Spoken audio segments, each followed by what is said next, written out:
Bonjour et bienvenue à tous. Aujourd'hui, nous allons voir les numéros 23 à 27 du Secret de Marie. Belle colombe cachée au creux du rocher, montre-moi ton visage.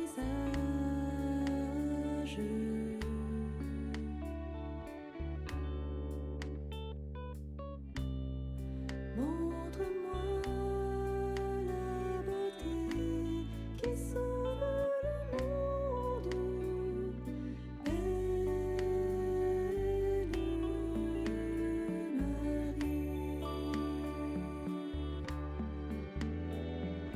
Belle Marie, océan de paix, en toi j'ai mon abri.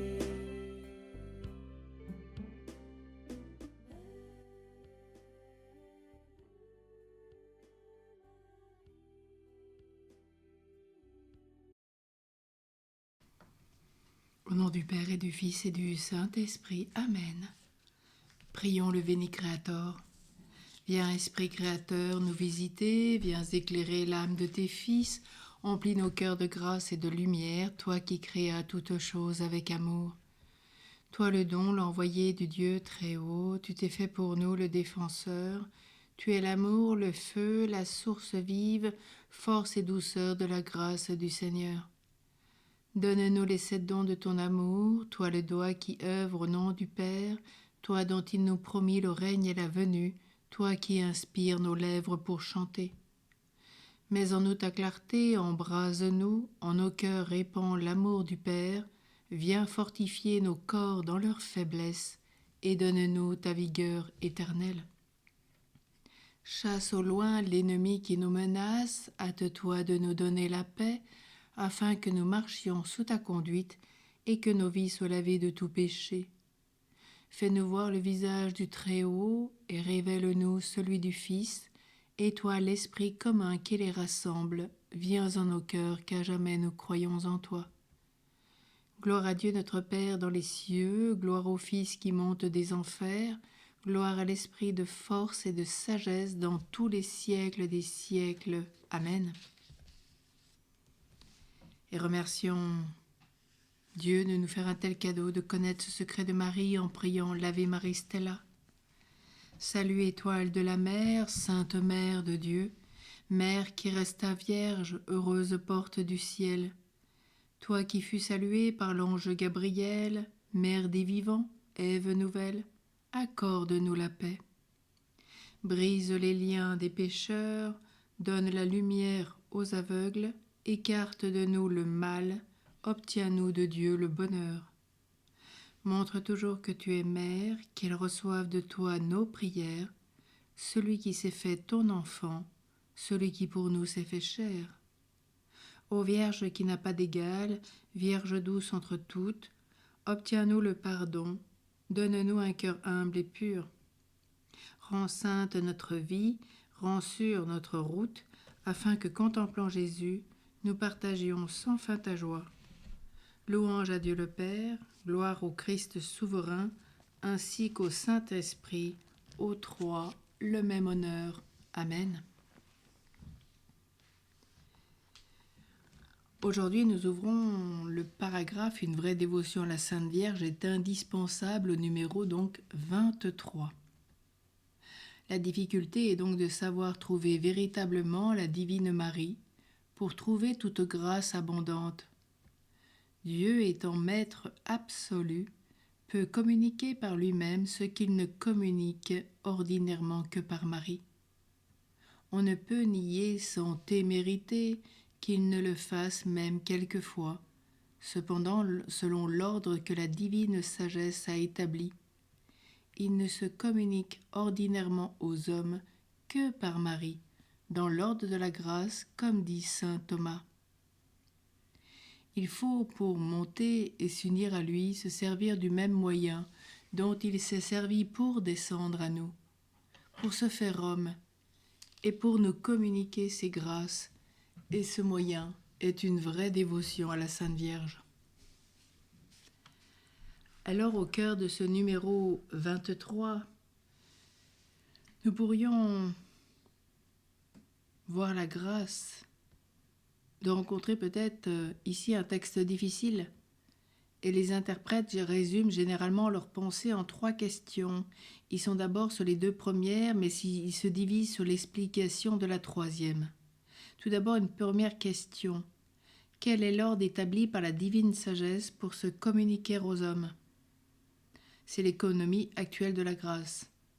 Montfort affirme, selon l'ordre que la divine sagesse a établi, Dieu se communique ordinairement aux hommes que par Marie, dans l'ordre de la grâce. Plusieurs passages parallèles confirment cet enseignement de Montfort sur l'universalité de la médiation de la grâce de Marie, particulièrement dans l'amour de la sagesse éternelle qu'il explicite au numéro 207 ou dans le secret de Marie numéro 10. La 2e question, c'est absolument parlant, Dieu peut-il communiquer par lui-même, c'est-à-dire directement, ce qu'il ne communique ordinairement que par Marie? Ordre de la grâce purement possible. Montfort affirme, Dieu étant le maître absolu, peut communiquer par lui-même ce qu'il ne communique ordinairement que par Marie. Cette même distinction est envisagée aussi au traité de la dévotion numéro 14 et 15. La 3e question, c'est où réside le nœud de la question. Dieu dérogeant à la loi ordinaire établie par lui, concède-t-il quelque grâce sans la médiation de Marie? Montfort répond, on ne peut même, sans témérité, nier qu'il ne le fasse quelquefois. Les données de la philologie autorisent à rendre ce qu'il ne le fasse quelquefois que, par qu'il ne le puisse faire un jour, éventuellement. Une telle dérogation ne peut se nier sans témérité, mais il ne s'ensuit pas du tout qu'il faille affirmer qu'elle existe de fait. Il dit qu'il faut lire aussi le passage en se référant à la source que Montfort révèle. C'est l'ordre ordinaire de la grâce que dans nos prières l'on doive passer par Marie. Toutefois, il serait téméraire de nier que Dieu ne puisse communiquer et quelquefois ne communique ses grâces sans cela. Cette interprétation est confirmée par la connexion logique avec la première et la dernière phrase de ce numéro. Alors, rentrons peut-être plus encore dans le vif du sujet, c'est en quoi consiste la vraie dévotion à Marie et plusieurs véritables dévotions à la très sainte Vierge, et ça commence au numéro donc 24. Il y a en effet plusieurs véritables dévotions à la Sainte Vierge, et je ne parle pas ici des fausses. Pour voir les fausses, on peut se référer au traité de la vraie dévotion numéro 92. Au numéro 25, la première consiste donc, dans cette vraie dévotion à Marie, à s'acquitter des devoirs du chrétien, évitant le péché mortel, agissant plus par amour que par crainte, et priant de temps en temps la Sainte Vierge et l'honorant comme la Mère de Dieu, sans aucune dévotion spéciale envers elle. Au numéro 26, il dit que la seconde consiste à avoir pour la Sainte Vierge des sentiments plus parfaits d'estime, d'amour, de confiance, de vénération. Elle porte à se mettre des confréries, par exemple du Saint-Rosaire, du scapulaire, à réciter le chapelet, le Saint-Rosaire, à honorer ses images et ses autels, à publier ses louanges et s'enrôler dans ses congrégations. Et cette dévotion excluant le péché est bonne, sainte et louable, mais elle n'est pas si parfaite ni si capable de retirer les âmes des créatures et de les détacher d'elles-mêmes pour les unir à Jésus-Christ. La 3e, au numéro 27, c'est la 3e dévotion à la Sainte Vierge connue et pratiquée de très peu de personnes, et celle-ci que je vais vous découvrir. Et nous le verrons, c'est à partir du numéro 28 de demain. En résumé, donc, dans ces numéros aujourd'hui que nous venons de voir, en quoi consiste la vraie dévotion? Plusieurs donc véritables dévotions, 24 à 27 que nous venons de lire, Il y a en effet donc plusieurs dévotions véritables et dès le début, Montfort précise qu'il ne s'agit pas ici des fausses dévotions. Je vous renvoie au traité de la vraie dévotion pour ceux qui voudraient le lire. Montfort ne dit pas autre chose que ce que disent les saints. Nous sommes tous créés pour devenir saints, des saints. Pour cela, nous avons besoin de la grâce de Dieu. Pour acquérir la grâce de Dieu, il nous faut trouver Marie. Donc une vraie dévotion à Marie pour devenir des saints. Montfort, vous savez que c'est un prédicateur itinérant. Il a parcouru des milliers de kilomètres entre Saint-Malo, La Rochelle, Paris, Rome, etc. à pied. Il a répété sans cesse et même chanté ce qu'il a prêché 1000 fois. Il a médité son enseignement au cours de ses déplacements, souvent qu'il appelait sa marche à l'apostolique, mission à l'apostolique. En fait, il ne s'embarrasse pas de choses inutiles. Montfort, né en 1673, mort en 1716, dit la même chose que Thérèse d'Avila, qui elle est née en 1515 et morte en 1582. Montfort n'est pas le docteur d'une dévotion, il est à mettre au rang des docteurs de l'union à Dieu seul, suivant son expression familière, et donc c'est la devise de Grillon de Montfort. Dieu seul. Si vous allez à Saint-Laurent-sur-Sèvre, vous verrez sa devise inscrite au-dessus de sa châsse. Il veut habiter la venue du règne de Jésus-Christ. Nous n'avons pas besoin de passer par Thérèse d'Avila pour comprendre Montfort, mais ce sera plus facile quand Montfort parlera du saint esclavage et Thérèse d'Avila de don de soi. Alors pourquoi toutes ces dévotions sont véritables? Parce qu'elles sont toutes capables de nous unir à Dieu seul. Au numéro 25, la première dévotion, donc, qui dit qu'elle consiste à s'acquitter du devoir de chrétien en évitant donc ce péché mortel. Ce qui veut dire renoncer à Satan et au péché. C'est la renonciation que nous avons vécue, par exemple, pendant la vigile pascale. Et c'est celle que nous renouvelons chaque jour. C'est le point de départ de toute vie chrétienne. Matthieu 6, 24. Nul ne peut servir 2 maîtres à la fois. C'est notre promesse de fidélité au Christ et à notre baptême. C'est le minimum vital pour tout chrétien. C'est le premier pas vers Marie, mère de toute grâce. Luc 15, verset 7. Il y a plus de joie au ciel pour un seul pécheur qui se convertit. Puis au numéro 26, il dit la seconde dévotion véritable donc consiste à avoir pour la Sainte Vierge des sentiments plus parfaits d'estime, d'amour, de confiance et de vénération. Et là, Montfort décrit ce qui peut être cette dévotion à Marie.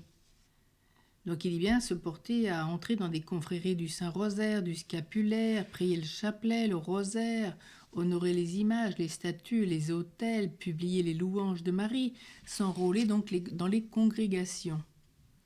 Toutes ces pratiques, dit Montfort, excluant le péché, sont bonnes, louables et saintes. Mais elles ne sont pas capables de détacher d'elles-mêmes les âmes des créatures et de les unir à Jésus-Christ. Donc même si on vit cela, on peut encore rester attaché. Alors notre effort personnel, notre vie de prière régulière pourront mettre un certain équilibre dans notre vie familiale, professionnelle, religieuse, etc. Mais pour Montfort, elles ne sont pas suffisantes. Et pourtant, ces 2 dévotions sont véritables car elles supposent l'œuvre de la grâce déjà en nous. Si tu veux être parfait, a dit Jésus.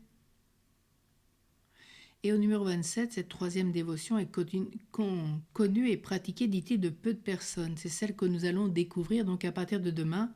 Et il dit qu'il est le temps de nous dévoiler ce secret de Marie, la parfaite pratique de cette dévotion à Marie que nous verrons à partir des numéros 28. En quoi cela peut-elle consister?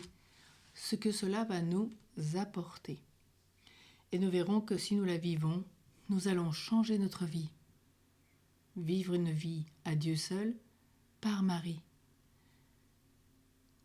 Puissions-nous remercier Marie de nous révéler son secret par l'Esprit Saint pour nous inviter à aller sur ce chemin de sainteté vers le Père par Jésus. Honorons notre Mère, chantons ses louanges.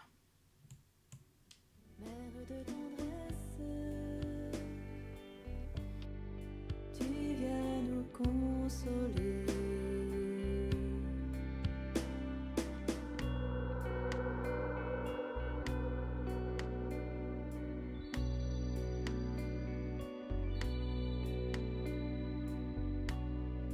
Belle colombe cachée au creux du rocher, montre-moi ton visage.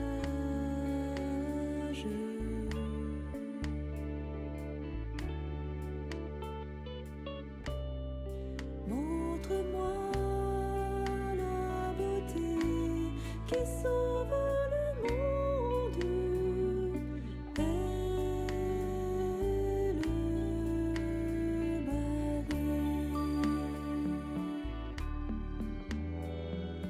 Belle Marie, jardin scellé,